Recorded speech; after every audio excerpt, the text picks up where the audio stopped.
Hello friends, આજે આપણે બનાવીશું બાળકોની ફેવરેટ ઓરિયો આઈસ્ક્રીમ. આ આઈસ્ક્રીમ બનાવવામાં આપણે ના વિપિંગ ક્રીમનો ઉપયોગ કરીશું, ના કન્ડેન્સ મિલ્ક, ના કસ્ટર્ડ પાવડર.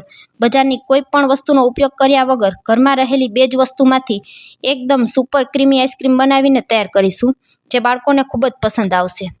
સૌ પહેલાં 10-10 રૂપિયાના ઓરિયો બિસ્કિટ આવે છે તે 2 પેકેટ લીધેલા છે. તેમાંથી એક પેકેટ બિસ્કિટને આપણે આ રીતે દૂધમાં પલાળી દેશું. અહીં બિસ્કિટનો ભૂકો કરવાની કોઈ જરૂર નથી.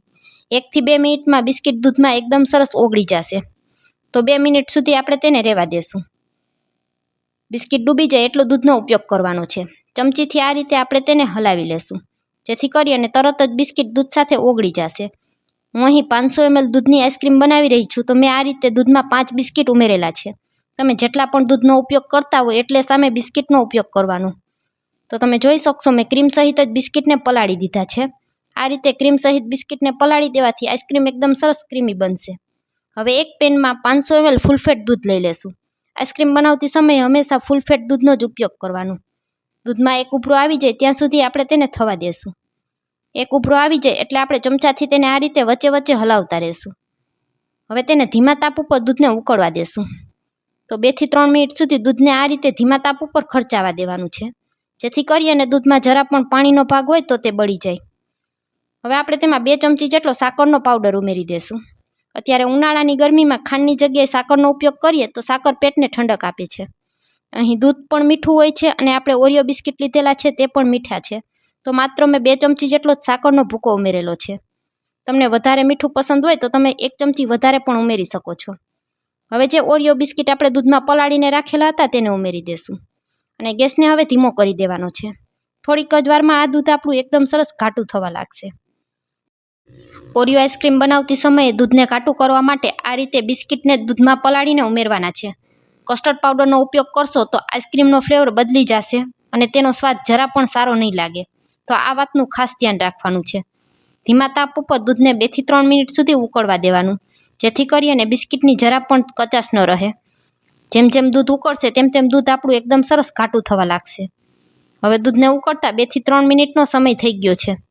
હવે આપણે તેને ગેસ પરથી નીચે ઉતારી લેશું અને આ દૂધને એકદમ સરસ ઠંડુ થઈ જાય ત્યાં સુધી રાહ જોવાની છે. દૂધ એકદમ સરસ ઠંડુ થઈ જાય ત્યાર પછી આપણે કોઈ બીજા ડબ્બામાં ઉમેરી અને તેને ફ્રીઝરમાં 30 મિનિટ સુધી સેટ થવા રાખી દેશું. આને આ વાસણમાં તમારે ફ્રીઝરમાં જમાવવું હોય તો પણ તમે જમાવી શકો છો. મેં આ જ વાસણને 30 મિનિટ સુધી ફ્રીઝરમાં રાખી દીધું હતું. તો તમે જોઈ શકશો આપણી આઈસ્ક્રીમ આ રીતે સેમી સેટ થઈ ગઈ છે. વિપિંગ ક્રીમના ઉપયોગ વગર આપણે આઈસ્ક્રીમ બનાવીએ છીએ, તો એક વખત આઈસ્ક્રીમને આ રીતે સેમી સેટ કરી લેવાની. હવે તેને બીજા વાસણમાં ઉમેરી અને બ્લેન્ડરથી તેને બ્લેન્ડ કરી લેશું. તમારી પાસે ઇલેક્ટ્રિક બીટર હોય તો તમે તેનાથી પણ કરી શકો છો. બધાના ઘરમાં ઇલેક્ટ્રિક બીટર ન હોય તો આ રીતે છાશ બનાવવાનું બ્લેન્ડર તો હોય જ છે. તો આનાથી પણ સહેલાઈથી આઈસ્ક્રીમ બનીને તૈયાર થાય છે. જામેલી બધી જ આઈસ્ક્રીમ ઓગળી જાય ત્યાં સુધી આપણે તેને બ્લેન્ડ કરી લેશું. 1-8 મિનિટ જેવો તેને સમય લાગશે. તો હવે તમે જોઈ શકશો બધી જ આઈસ્ક્રીમ ઓગળી ગઈ છે. હવે આપણે બ્લેન્ડરને બંધ કરી દેશું. હવે અહીં આપણે વિપિંગ ક્રીમનો ઉપયોગ કરતા નથી, તો અડધા કપ જેટલી આપણે દૂધની તાજી મલાઈ ઉમેરીશું. દૂધની મલાઈ ઉમેરવાથી આપણી આઈસ્ક્રીમ એકદમ સરસ ક્રીમી બનીને તૈયાર થશે. તો આ રીતે તમે વિપિંગ ક્રીમનો ઉપયોગ કર્યા વગર પણ ઘરમાં રહેલી મલાઈમાંથી એકદમ સરસ ક્રીમી આઈસ્ક્રીમ બનાવીને તૈયાર કરી શકો છો. ફરી પાછું મલાઈ ઉમેર્યા પછી 1 મિનિટ સુધી બ્લેન્ડરથી તેને બ્લેન્ડ કરી લેશું. તો ફ્રેન્ડ્સ, આ રીતે બાળકોને ઘરમાં જ બનાવીને આઈસ્ક્રીમ આપશો ને તો કોઈ પણ જાતનું નુકસાન નહીં થાય. અત્યારે ઉનાળાની ગરમીમાં બાળકો આઈસ્ક્રીમ, કુલ્ફી એવું ખાધા વગર રહેતા નથી. તો બધી વસ્તુ આ રીતે ઘરમાં સહેલાઈથી બનાવી શકાય છે.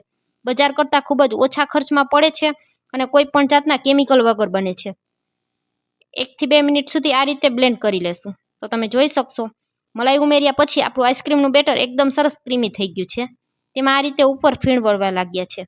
તો હવે આપણે બ્લેન્ડરને બહાર કાઢી લેશું. ચમચીથી તમને બતાવું તો આ રીતે એકદમ સરસ ક્રીમી આઈસ્ક્રીમનું બેટર તૈયાર થઈ ગયું છે. હવે આઈસ્ક્રીમને જમાવવા માટે તમારી પાસે એરટાઈટ ડબ્બો હોય તો તમે તેમાં જમાવી શકો છો, અને ના હોય તો આ રીતે ઘરમાં કોઈ પણ મીઠાઈનો પ્લાસ્ટિકનો ડબ્બો હોય તો તેમાં પણ આઈસ્ક્રીમ જમાવી શકાય છે. અને આ પણ ન હોય તો ઘરના કોઈ પણ સ્ટીલના ડબ્બામાં પણ જમાવી શકાય છે. હવે આપણે જે બીજું બિસ્કિટનું પેકેટ લીધેલું હતું તેમાંથી એક બિસ્કિટનો આ રીતે નાના ટુકડા કરી અને આઈસ્ક્રીમમાં ઉમેરી દેશું અને ચમચીથી તેને મિક્સ કરી લેશું, જેથી કરી અને બધા બિસ્કિટના ટુકડા આખી આઈસ્ક્રીમ સાથે મિક્સ થઈ જશે અને ખાતી સમયે તેનો ક્રન્ચી ટેસ્ટ ખૂબ જ સરસ લાગશે. ફરી પાછું એક બિસ્કિટનો ભૂકો કરી અને ઉપરથી આપણે ડેકોરેશન માટે ઉમેરી દેશું. તો બીજા બિસ્કિટના પેકેટમાંથી આપણે આ રીતે 2 જ બિસ્કિટનો ઉપયોગ કરેલો છે. ઢાંકણ ઢાંકી અને 8 કલાક સુધી તેને ફ્રીઝરમાં સેટ થવા રાખી દેશું.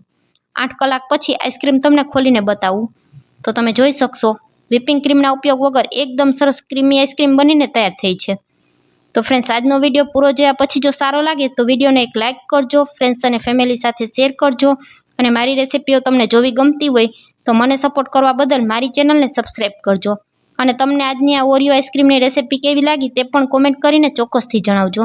તો છે ને એકદમ ઇઝી રેસિપી, ના વ્હિપિંગ ક્રીમ, ના કસ્ટર્ડ પાવડર, ના મિલ્ક પાવડર, માત્ર ઘરમાં રહેલી 2 થી 3 વસ્તુમાંથી આ રીતે ક્રીમી આઈસ્ક્રીમ બનીને તૈયાર થાય છે.